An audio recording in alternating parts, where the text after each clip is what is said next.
ఢిల్లీ టూర్లో బిజీగా ఉన్నారు ముఖ్యమంత్రి రేవంత్ రెడ్డి. ఏఐసీసీ చీఫ్ మల్లికార్జున ఖర్గేతో భేటీ అయ్యారు. నేషనల్ హైవేల నిర్మాణం వేగం పెంచాలని అధికారులను ఆదేశించారు మంత్రి కోమటిరెడ్డి వెంకటరెడ్డి. RRR పై మరింత పకడ్బందీగా కసరత్తు చేయాలని సూచించారు.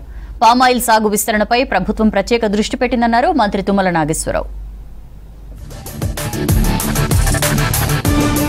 నేషనల్ హైవేల నిర్మాణం వేగం పెంచాలని అధికారులను ఆదేశించారు మంత్రి కోమటిరెడ్డి వెంకటరెడ్డి.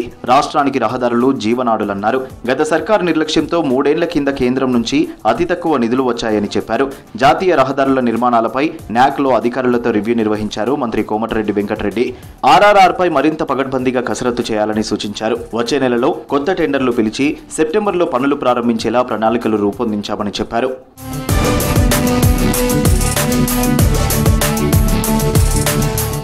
రాష్ట్రంలో పామాయిల్ సాగు విస్తరణపై ప్రభుత్వం ప్రత్యేక దృష్టి పెట్టిందన్నారు వ్యవసాయ శాఖ మంత్రి తుమ్మల నాగేశ్వరరావు. పామాయిల్ సాగు ఆ రైతుల జీవన ప్రమాణాలను మెరుగుపరుస్తుందన్నారు. ఖమ్మం జిల్లా సత్తుపల్లి మండలం పాకలగూడెంలో పామాయిల్ తోటలను పరిశీలించారు. పామాయిల్ ధర కనీసం 18,000 ఉండేలా కేంద్రంపై ఒత్తిడి తెస్తామన్నారు మంత్రి.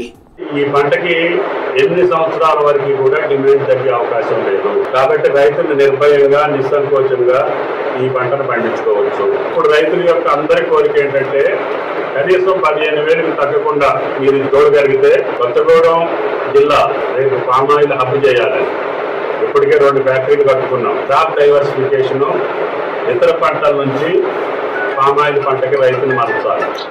ఢిల్లీలో కేంద్ర భారీ పరిశ్రమల శాఖ మంత్రి హెచ్డి కుమారస్వామిని కలిశారు మంత్రి శ్రీధర్ బాబు. ఆదిలాబాద్ ఎంపీ గోడం నగేష్, ఎమ్మెల్యే పాయల్ శంకర్ ఆదిలాబాద్లో 30 ఏళ్లుగా మూతపడి ఉన్న సిమెంట్ ఫ్యాక్టరీపై కేంద్ర మంత్రికి వినతి పత్రం ఇచ్చారు.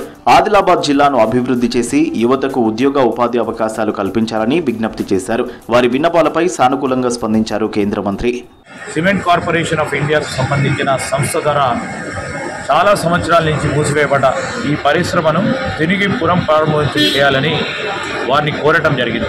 జాతీయ స్థాయిలో అదే సంస్థ ద్వారా మళ్ళా తిరిగి నిధులు ఇప్పించి ప్రారంభోత్సవం చేసి, లేకుంటే రాష్ట్ర ప్రభుత్వానికి కూడా ముందుకొచ్చి దాంట్లో భాగస్వాములు అవుతాం. లేకుంటే ప్రైవేట్ భాగస్వాములు కూడా చాలామంది కూడా ఆసక్తి చూపెడతా ఉన్నారు. దీన్ని పరిశ్రమను ఎట్టి పరిస్థితుల్లో ప్రారంభోత్సవం చేస్తామని. ఒక ప్రధానమైన పరిశ్రమల ఈకోసిస్టమ్ డెవలప్ చేసే యోగ్యత ఉన్న ప్రాంతం ఆదిలాబాద్. సహకార రంగం బలోపేతానికి తన వంతు కృషి చేస్తానన్నారు బీసీ సంక్షేమ మంత్రి పొన్నం ప్రభాకర్. కరీంనగర్ జిల్లా సహకార కేంద్ర బ్యాంకు సర్వసభ్య సమావేశానికి మంత్రి హాజరయ్యారు. తాను కూడా మార్క్ఫెడ్ చైర్మన్ గా పనిచేశానని, సహకార రంగం నుంచే మంత్రిగా ఎదిగానన్నారు. రైతులతో పాటు సిరిసిల్ల చేనేత కార్మికులకు అండగా ఉంటామన్నారు మంత్రి. డిసెంబర్ తీసుకున్నాక 15 రోజుల్లో తంతే గారెలు పుట్టబడ్డట్టుగా మార్క్ఫెడ్ చైర్మన్ ఆయన. కానీ ఒకటి మాత్రం మర్చిపోయి, ఢిల్లీకి రాదైనా తల్లికి కొడుకు అన్నట్టుగా నా రాజకీయ జీవితం సహకార రంగం నుంచి స్టార్ట్ అయింది కరీంనగర్ సింగిల్ విండో అధ్యక్షుడిగా. సో ఈ విధంగా తప్పకుండా శ్రమపడి రైతులకు సేవ చేసి ఒక నిజాయితీగా చేస్తే వాళ్ళ జీవితాల్లో తప్పకుండా రైతుల ఆచరణ దొరుకుతాయి. అందుకు నేనే ప్రత్యక్ష నిదర్శనం. ప్రజాప్రభుత్వంలో ప్రజలకు అధికారులు జవాబుదారీగా పనిచేయాలన్నారు మంత్రి జూపల్లి కృష్ణారావు. అధికారులు ప్రజలకు మెరుగైన సేవలు అందించాలన్నారు. నాగర్ కర్నూలు జిల్లా అభివృద్ధిపై సంబంధిత అధికారులతో సమీక్ష నిర్వహించారు మంత్రి.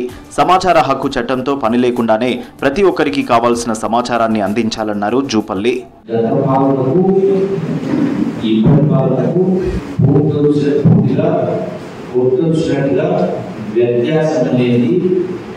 కనపడాలా? రేవంత్ రెడ్డి గారి పరిపాలన, ఇందిరమ్మ పాలన మార్పు కనపడాలా? ఎక్కడ కూడా ఎవరు కూడా ఎటువంటి చిన్న పొరపాటు చేయకుండా పూర్తి పారదర్శకంగా ప్రజలకు అందుబాటులో ఉండి మీరైనా మేమైనా ప్రజాసేవకులు. ములుగు జిల్లాలో పర్యటించారు మంత్రి సీతక్క. ఏటూరు నాగారం మండలం ఆకులవారి ఘనపురంలో ప్రభుత్వ గిరిజన బాలికల ఆశ్రమ వసతి గృహంలో ఉదయం విద్యార్థులతో కలిసి బ్రేక్ఫాస్ట్ చేశారు. ప్రభుత్వ హాస్టల్లో వసతులపై ఆరా తీశారు మంత్రి. తర్వాత విద్యార్థులతో మాట్లాడి వారి సమస్యలను అడిగి తెలుసుకున్నారు. ఎలాంటి ఇబ్బందులున్నా వెంటనే అధికారుల దృష్టికి తీసుకెళ్లాలని విద్యార్థులకు సూచించారు సీతక్క.